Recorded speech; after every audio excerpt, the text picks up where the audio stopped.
So I'm about to start dyeing my first Cocobear. Wish me luck, guys. I'm giving him a rinse first. I'm glad that she gave me 2 guys because I'm going to do something a bit experimental with this one.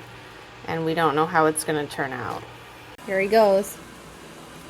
So what I'm trying to do is a rainbow, but not the same kind of rainbow that I've done before. I want to do some of the colors of the rainbow as the base color and then some as a tie-dye on top. I've never done this before. I don't know how it's going to turn out. I'm just letting him simmer now while I heat up the blue dye. I'm going to use the same blue that I used for my last elephant, which was a mix of 2 different blues, and it turned out really nice. Fun fact, I've never actually purchased green dye because you can just mix green, blue and yellow together to make green. So who needs it? Okay, so now I'm dipping him in blue, and the blue should mix with the yellow to create a green in the middle there. Look at that, it's working. Gorgeous.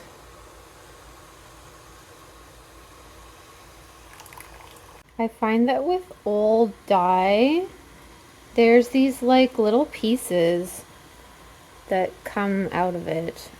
I can't even explain it, but it doesn't matter. It doesn't really affect how it looks in the end once you wash it out.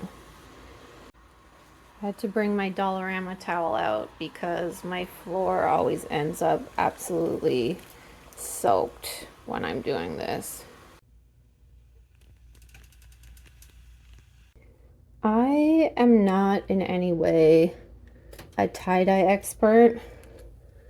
I just kind of tied it up, I don't know, randomly. I'm assuming that these elastics are going to snap because that's what usually happens. So I use some string to hold it in there. And I'm just dyeing over the blue with purple. So I'm hoping to get like a blue and purple tie-dye effect on the bottom. I have no idea if this is going to look good or weird. So normally when I dye stuff, I take it out, wash it out, take a look at the color. If it needs more time, I put it back in. I usually wash things out and put them back in a few times to get the color that I want. But with tie-dye, you can't do that because I won't be able to put the elastics exactly where they were before. So I just kind of have to make a judgment call and stick with it.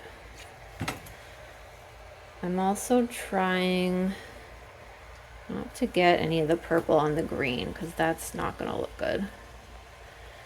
That's going to look weird. That would turn probably like a gross brownish, I'm thinking.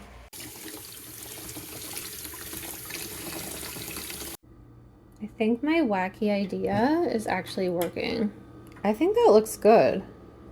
So today we're continuing on the journey of Operation Tie-Dye Cocobear. I've tied up this midsection, which is the green midsection, and I've mixed the color with blues and greens. I'm hoping for like a teal color on top of the green. So I'm just looking for 2 different shades of green for this section.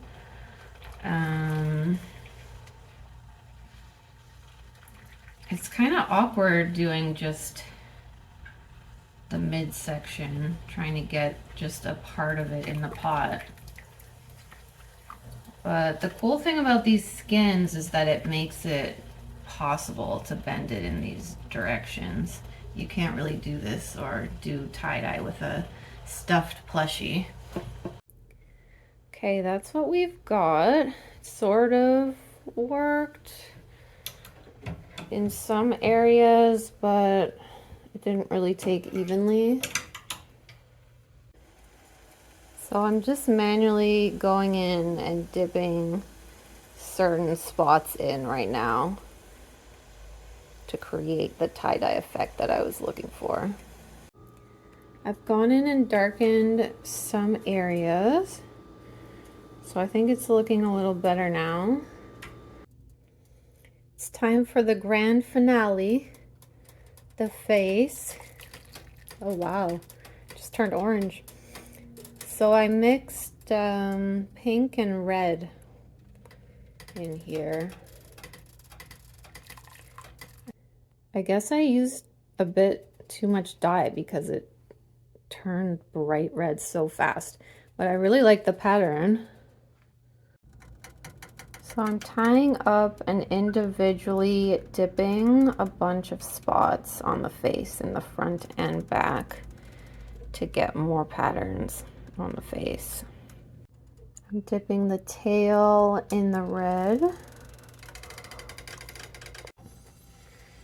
I tried dipping the tail and a bit of the butt in the red, and I didn't love how it came out, so luckily I still have my mixture of purple and pink, and I'm dipping it in that just to emphasize the butt. Okay, I think I'm done. I went in and added some purple spots, and I also dyed the butt purple. Kind of looks like he sat in blueberry jam. Oh well, I think it's cute. And for each of these, I went in and did them separately. So tied them up and then dipped them in. I think it looks good. When you're tying something up, just keep in mind that the parts that are visible are going to get the dye and the parts that are hidden are not. So I wanted dye on the nose and I didn't want to turn the eyes red. So I tucked the eyes in and I left the nose out.